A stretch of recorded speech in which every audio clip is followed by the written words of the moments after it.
Ya, baik, kita mulai materinya ya. Jadi kita akan masuk di mata kuliah manajemen pemasaran. Selamat datang di kelas saya. Mata kuliah ini adalah mata kuliah klasik.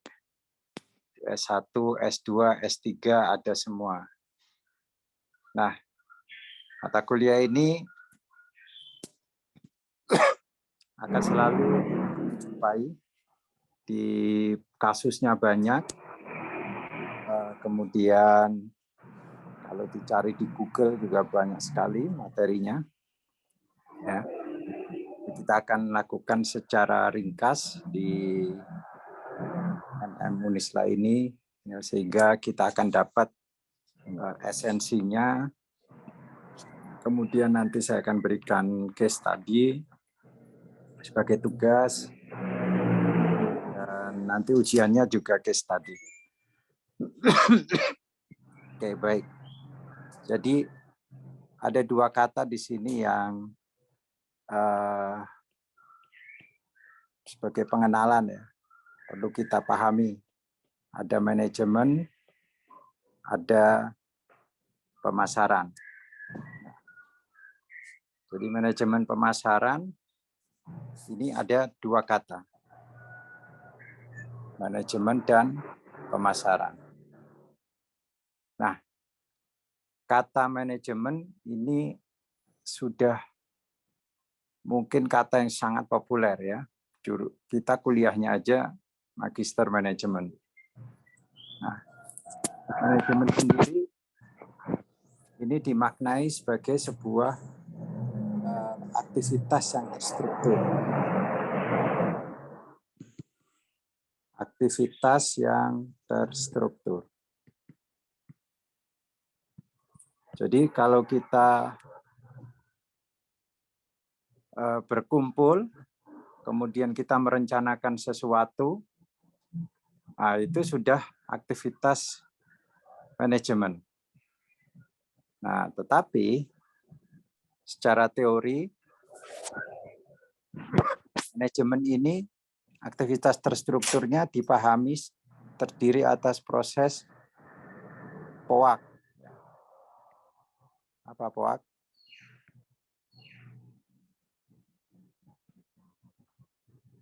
Apa Mas Edi Lestari? POAK apa? Planning, organizing, actuating, controlling. Oke, ya. Jadi ini udah sangat umum teorinya ya. Jadi sama juga ketika kita bicara manajemen pemasaran, berarti ada perencanaan pemasaran, ada organizing pemasaran, ada actuating, mengeksekusi pemasaran, ada controlling pemasaran. Nah, kalau pemasaran aja mungkin kita nggak perlu kuliah. Ya siapa saja bisa melakukan pemasaran. Jadi POAK atau rangkaian aktivitas manajemen yang mendasari sebuah kegiatan pemasaran. Nah, sekarang pemasaran. Pemasaran ini apa? Pemasaran ini apa sih? Pemasaran ini kok sering kita dengar, tapi apa benar artinya, makna yang kita pahami bersama? Ya. Apa pemasaran?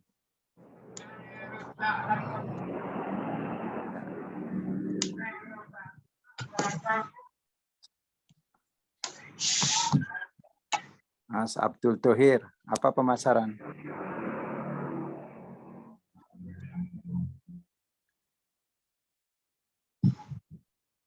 Kalau dengar kata pemasaran apa kira-kira? Pemasaran ya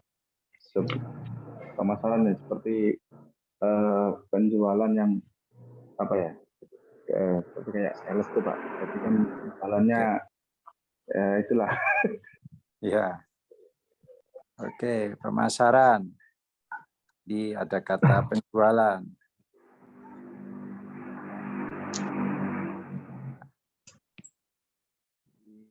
Penjualan, sales. Ini penjualan. Apalagi kira-kira makna pemasaran? Karena kalau penjualan aja namanya jadi manajemen penjualan, ya kan? Kalau makna lain,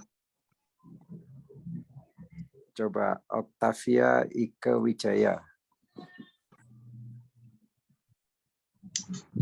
Iya, Pak. Ya, apa kira-kira yang terpikirkan? Penyampaian produk ke klien. Penyampaian produk ke klien. Oke. Ya. Penyampaian. Nah, ini disebut juga dengan delivery. Ya, tapi bukan delivery boy ya. Nah, jadi penyampaian produk atau disebut juga distribusi. Jadi kebalik hurufnya.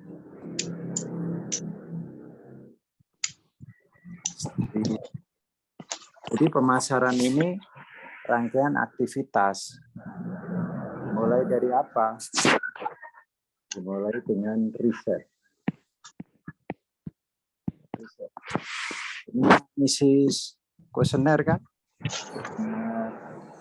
Es krim, kuesioner Shopee, kuesioner. Ya, kalau habis beli di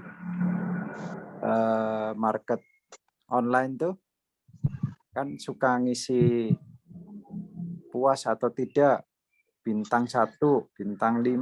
Nah, itu sebenarnya bagian dari riset yang dilakukan oleh pemilik produk. Ya, kadang kita diwawancara kalau di mall-mall itu dimulai dari riset, kemudian lanjut dengan branding. Nah, nanti lanjut lagi dengan advertising. Jadi kalau tadi ada penyampaian produk ke klien, branding itu penyampaian ide ke customer. Jadi contoh ya, kita nonton TV, terus kita lihat iklan rokok, naik kuda, koboi. Nah, itu apa yang dilakukan? Dia melakukan branding. Dia menyampaikan ide ke penonton bahwa orang rokok tuh keren, kayak koboi naik kuda di atas gunung, kayak gitu. Ya. Dan sebagainya. Nah, setelah itu ada promosi. Apa bedanya lagi, Pak? Promosi. Beda, kalau promosi itu udah ngasih diskon, ngasih contoh produk di jalanan, di mall. Nah, itu. Nah, jadi dan banyak lagi. Banyak lagi. Jadi ternyata pemasaran itu kegiatan yang cukup kompleks, ya, rangkaian kegiatan yang cukup kompleks, dan kalau boleh dibilang menjadi inti dari kegiatan bisnis. Jadi kita bisnis, buka restoran, sudah direncanakan, ya kan? Cari lokasi, bangun gedungnya, beli peralatan, udah selesai. Nggak ada pemasaran, ya mungkin nggak berkembang, atau bahkan tutup lagi gitu ya. Jadi inti dari kegiatan bisnis ini di pemasaran. Oke, ya. Jadi saya nggak ada materi slide ya. Jadi teman-teman Ini slide pertama, silakan di-capture. Di materinya di rekaman Zoom dan apa yang saya tuliskan di papan digital. Oke, ini pengantar secara definisi. Jadi mulai kebayang nih apa yang akan kita pelajari dalam beberapa pertemuan ke depan ya tentang apa yang disebut manajemen pemasaran. Sampai di sini dulu, silakan kalau ada pertanyaan sebelum saya lanjutkan ke berikutnya.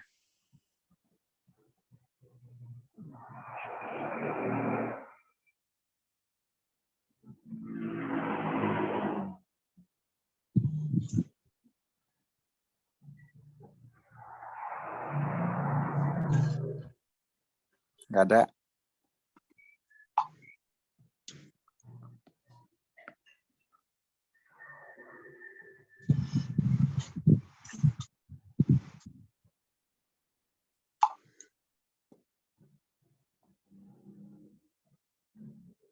Oke.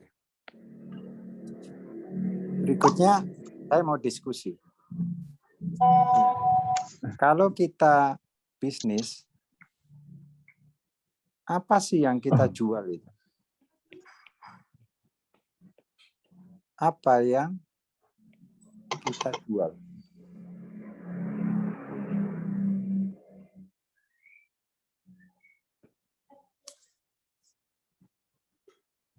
Silakan, Pak Ahmad Ufik.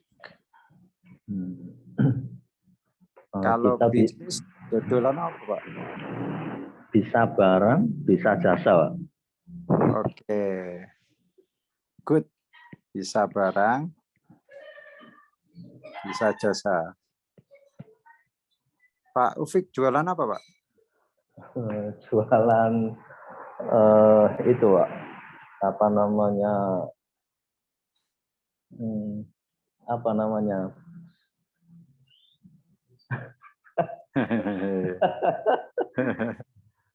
Kita itu, Pak, karyawan di koperasi, jadi jualan apa namanya, Pak? Jualan apa? Kalau dibilang jasa bisa, barang karena sekarang itu pelesetannya kan uang juga barang. Jualan uang. Ya. Oke. Ya. Jadi apakah benar yang kita jual itu barang atau jasa? Ada yang punya pendapat lain?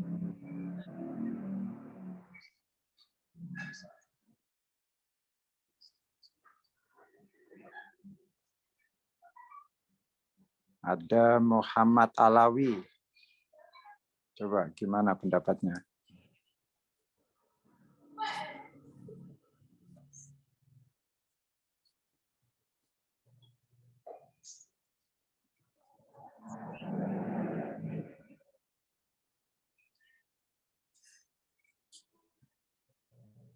Mana suaranya? Muhammad Alawi.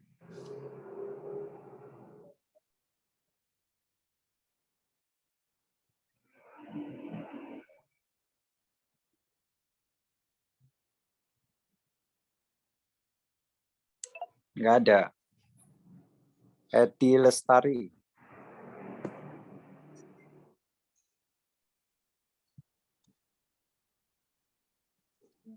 Iya benar Pak, barang dan jasa yang dijual dalam proses pemasaran. Oke, jadi setuju ya? Ada yang nggak setuju? Setuju. Dani Mahendra.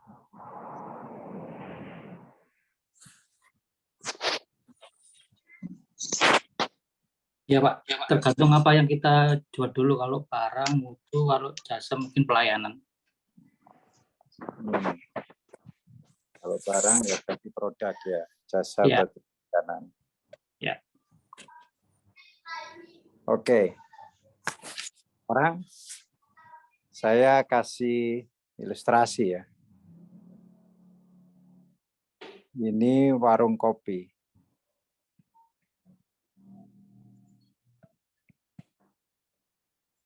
Lawannya Starbucks.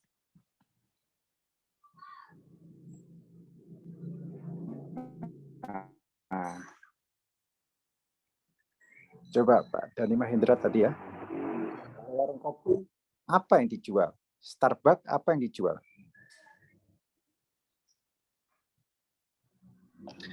Kalau Starbucks mungkin kenyamanan, Pak. Kenyamanan. Ya, yang Kalau dijual warung kenyamanan. Mungkin hampir sama, Pak, kayaknya. Mungkin yang membedakan mungkin harganya aja.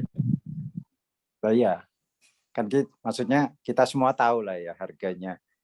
Harga segelas kopi di warung kopi sama harga segelas kopi di Starbucks itu beda. Bedanya bisa 10 kali lipat.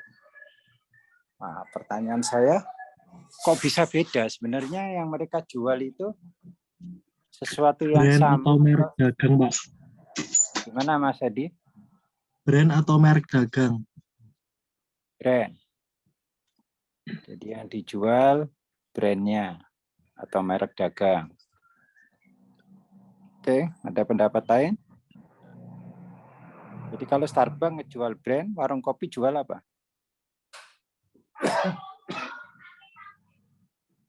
Jual kopi. Oke, anggaplah gitu ya.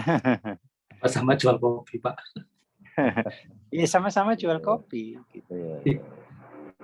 Sama-sama jual kopi. Mungkin malah kadang lebih sehat yang di warung kopi.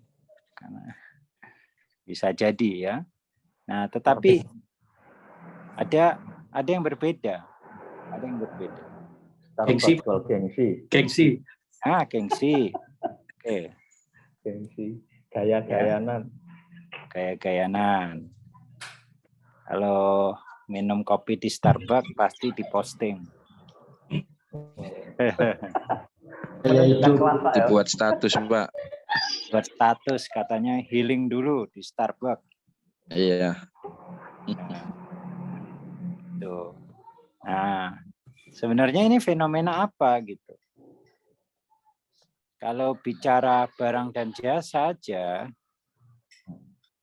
iki podo ae. Iya. Kita jumpai juga di baju. Kita jumpai juga Coca-Cola. Coca-Cola itu kalau lagi haus naik motor, minggir di tepi jalan, beli di warung, beli Coca-Cola 1 kaleng berapa tuh? 10.000. 10.000, Pak. 10.000. Nah, tapi kalau di lobi hotel pesen Coca-Cola 1 gelas, yang datang pelayannya ganteng-ganteng, cantik-cantik, bawa nampan yang luar biasa, gelasnya sedemikian rupa, itu bisa 100.000. Nah, jadi barang dan jasanya sama. Tetapi di sini kita dipicu pertanyaan apa yang dijual sebenarnya. Jadi yang dijual itu berbeda. Ya, di situ. Servisnya mungkin, Pak. Apa? Servisnya mungkin. Servisnya ya macam-macam.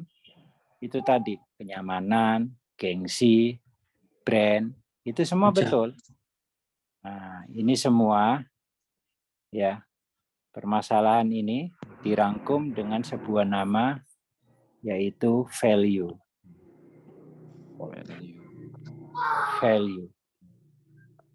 Value atau bahasa Indonesia nilai.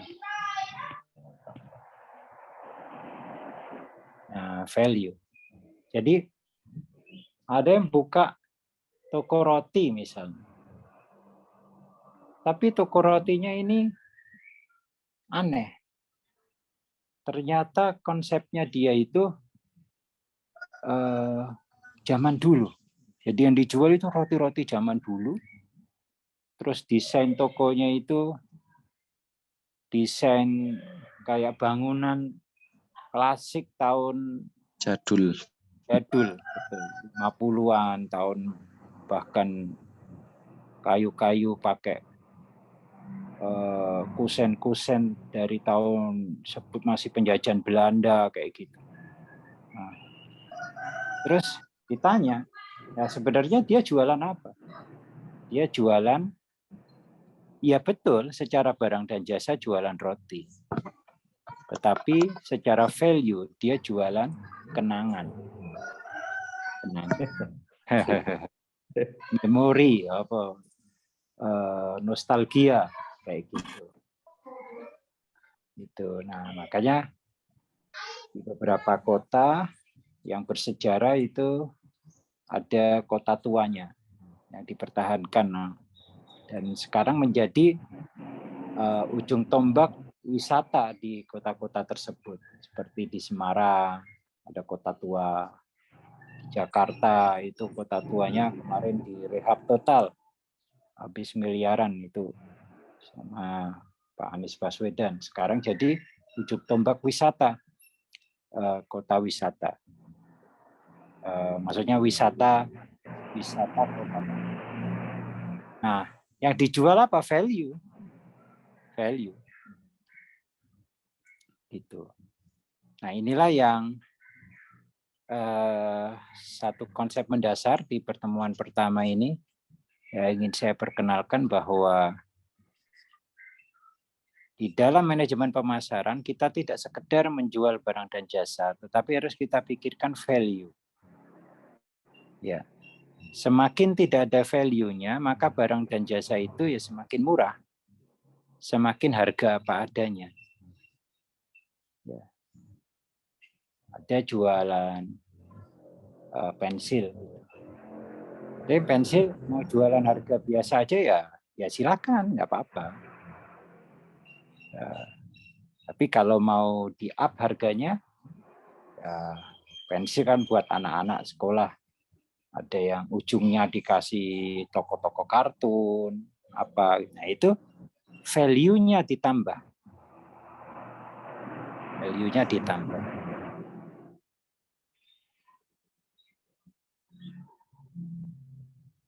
Oke. Nah, jadi ini tentang value dan ini jadi konsep penting sebelum kita nanti dari pertemuan ke pertemuan semakin banyak materinya. Tadi slide pertama ya tentang konsep manajemen pemasaran. Nah, sekarang konsep apa sih yang kita jual sebenarnya itu? Yaitu apa? Value. Oke, sampai sini silakan kalau ada pertanyaan atau diskusi.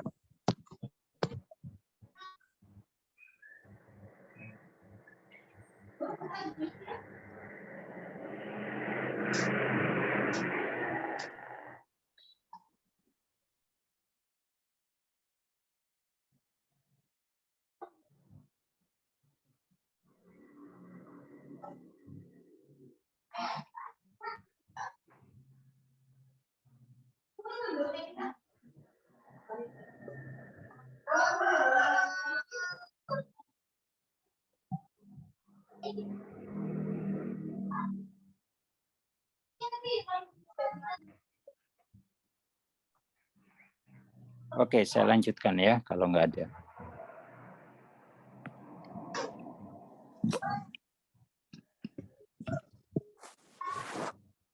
Oke, konsep ketiga berikutnya yang ingin saya perkenalkan di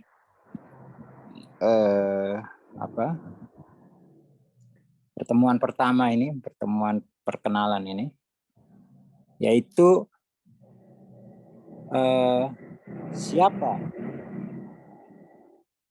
Kalau tadi apa, jadi siapa yang terlibat dalam transaksi? Jadi kalau ada transaksi, itu ada siapa sih? Gitu ya. Nah, siapa saja yang terlibat? Nah.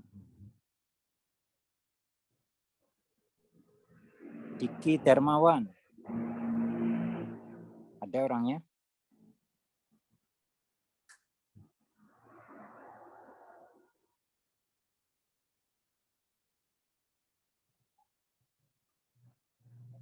No respon. Rifki, ulul albab.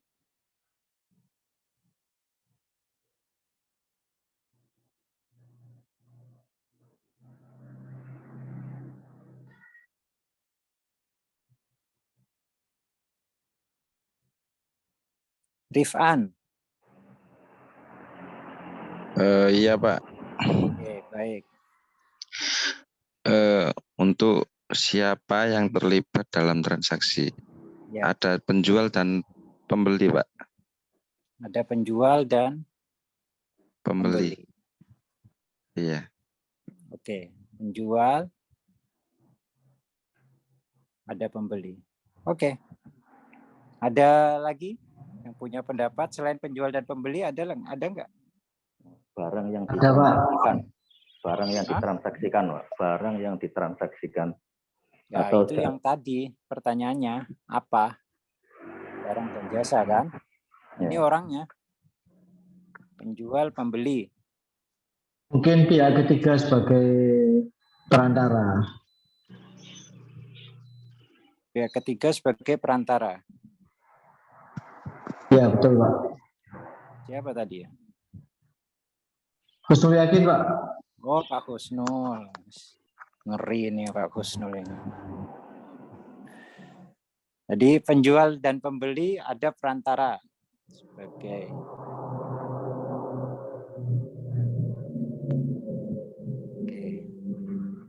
ya betul, ada perantara. Perantara ini bisa distributor, bisa agen.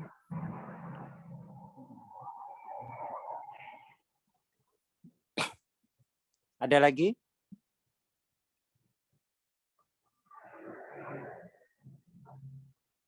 Kalau caet itu apa itu?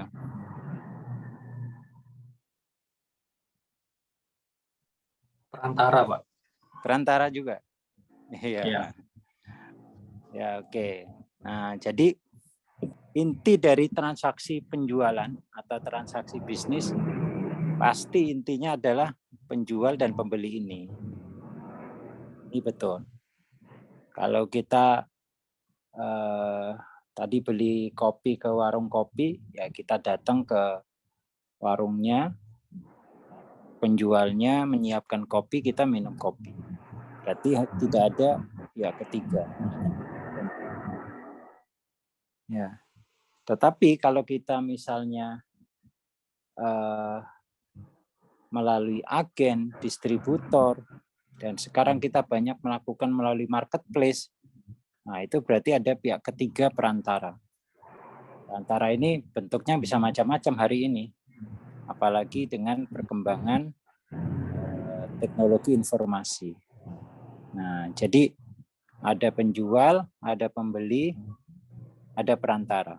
Tetapi basic prinsipalnya adalah penjual dan pembeli. Nah, dari sini ini berkembang. Ya, berkembang hubungan antara penjual dan pembeli. Hubungan antara penjual dan pembeli ini akan dipengaruhi oleh barang dan jasa tadi. Barang dan jasa. Apa bedanya kalau barang dan jasa? Kalau barang, itu kita kadang nggak kenal, seringkali bahkan nggak kenal penjualnya kalau kita beli. Tapi kalau jasa, jadi kalau barang itu produksi, nah, ini terpaut jarak waktu dengan distribusi atau delivery. Jadi produksinya bisa bulan Maret, delivery-nya atau barang itu dinikmati oleh si pembeli bulan Mei. Tapi kalau jasa itu produksi dan delivery itu berhimpit. Dia terjadi pada satu waktu. Misalnya tukang cukur.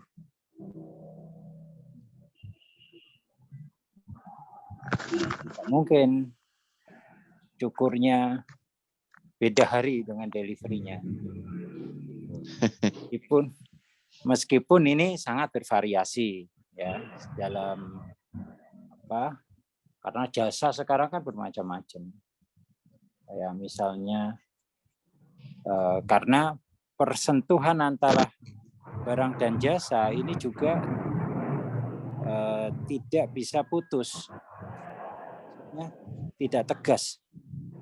Ada yang 70% barang, 30% jasa. Contohnya apa? Misalnya sablon, dan kaos sablon. Nah, itu sebenarnya ada barang, ada jasanya.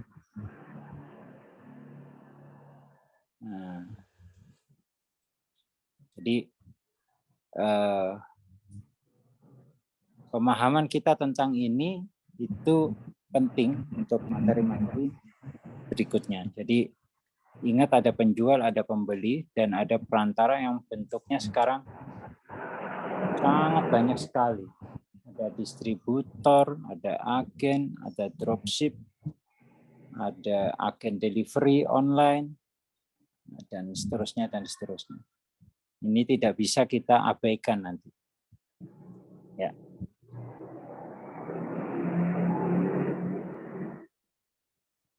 Oke, ada pertanyaan atau tanggapan tentang ini?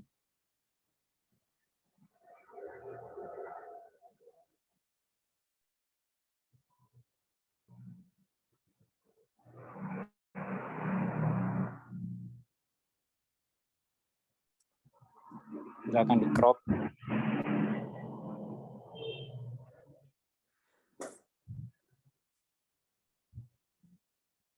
Terakhir ya. Terakhir untuk hari ini. Nah, salah satu fenomena paling signifikan terbesar di hari ini yang mempengaruhi pemasaran atau aktivitas marketing adalah internet. Jadi pelajaran marketing itu hari ini dan 20 tahun yang lalu itu berbeda. Karena 20 tahun yang lalu belum ada TikTok.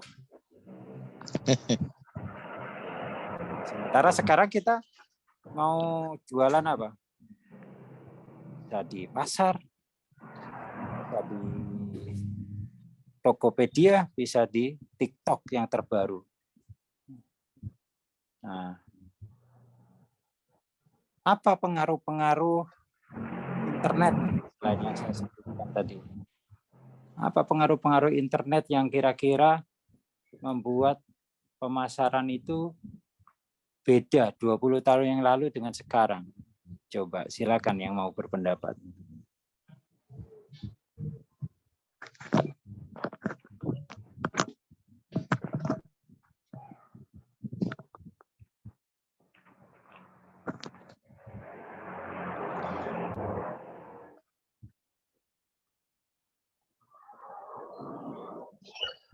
Jangkauannya luas ya.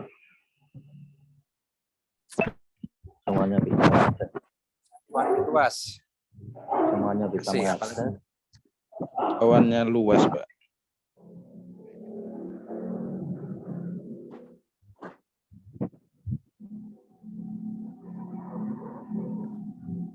Bisa real time. Lebih biaya untuk promosi sih. Menghemat ya. Hemat ya. Menghemat. Pasang iklan. Penjual Apa bahasanya Pak? Enggak otang-otong ya Pak apa?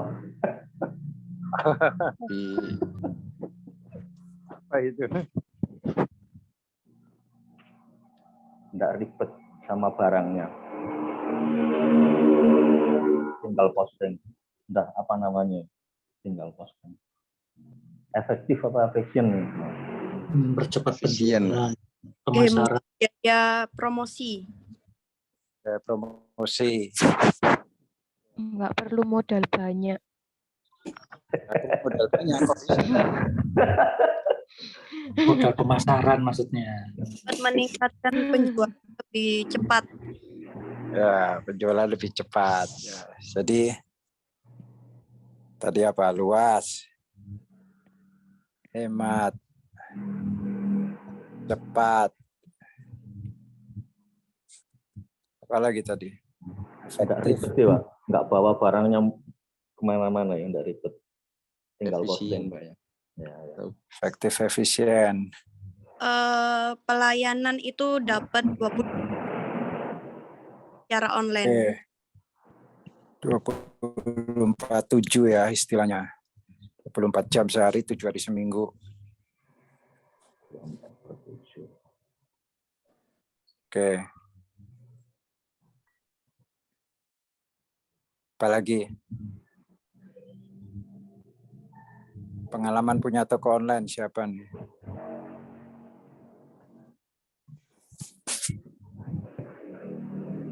Modal gambar, Pak. Model gambar. Nah, itu. Murah tadi ya. Murah modalnya, modal banyak. Ya. Ya, jadi betul ini adalah fenomena internet. Artinya internet ini membentuk yang disebut global village. Global village. Global village. Jadi village itu desa ya. Arti dasarnya. Global itu dunia. Artinya apa? Kalau dulu dari dekat ke Made itu ada jarak. Kalau menyampaikan pesan, kalau dari Surabaya ke Jakarta, kalau kirim surat, ya itu waktu 5 hari, pakai pos kilat itu. Nah sekarang itu tidak ada itu. Jadi village di batas kampung, batas kota, batas negara itu tidak ada. Ya. Apa yang kita dengar di Amerika itu bisa kita dengar dalam hitungan detik. Bisa kita ketahui dalam hitungan detik. Ya, kita punya kawan di luar negeri, memasarkan ininya nggak perlu pakai poster, dikirim pos ya cukup dalam hitungan detik. WhatsApp grup sudah bisa tersebar dan seterusnya. Nah itulah fenomena yang disebut dengan global village. Jadi yang ini tadi itu luas kan, luas. Mau ekspor ke Eropa gampang sekarang. Sebarkan. Nanti ada pembeli di sana ya dikirim. Hemat ya karena global village tadi. Cepat, efektif, efisien, 24/7 dan murah. Nah, ini akan mempengaruhi internet. Mempengaruhi manajemen pemasaran. Nah, tapi ada tuntutannya. Enggak cuma enaknya yang kita nikmati, ada tuntutannya. Apa tuntutannya di internet? Pertama, bahasa. Rata-rata internet bosannya apa? Inggris. Bahasa Inggris ya. Bahasa Inggris, Pak. Jadi ya mau tidak mau kita harus mulai meningkatkan bahasa Inggris kita.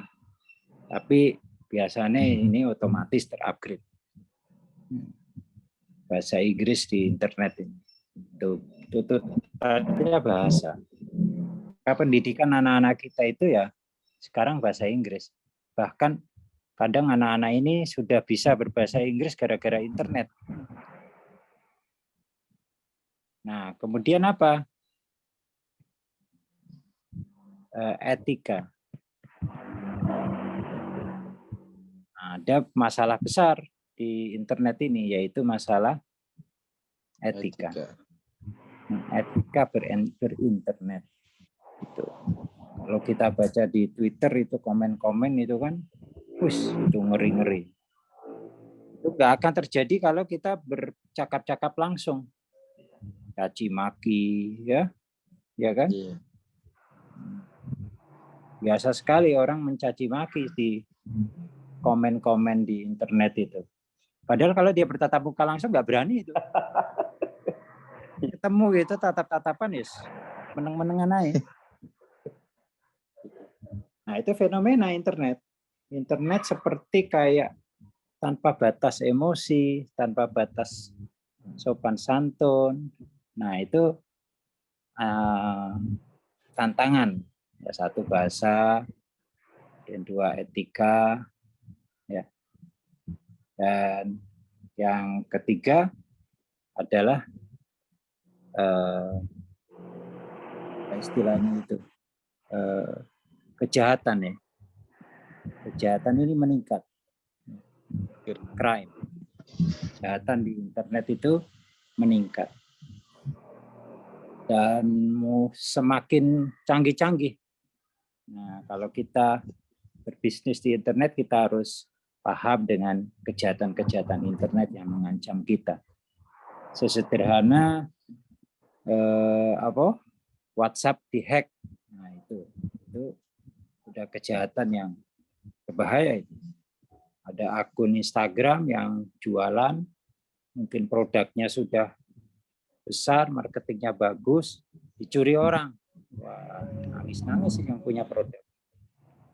Gitu. Oke, inilah slide terakhir dari saya untuk kesempatan pertama di siang ini. Silakan disimpan baik-baik. Jika menghendaki rekamannya, silakan menghubungi admin, ya. Di materi saya berupa rekaman dan ada di sini. Nanti sesekali akan saya berikan bahan bacaan dan studi kasus untuk referensi dan tugas.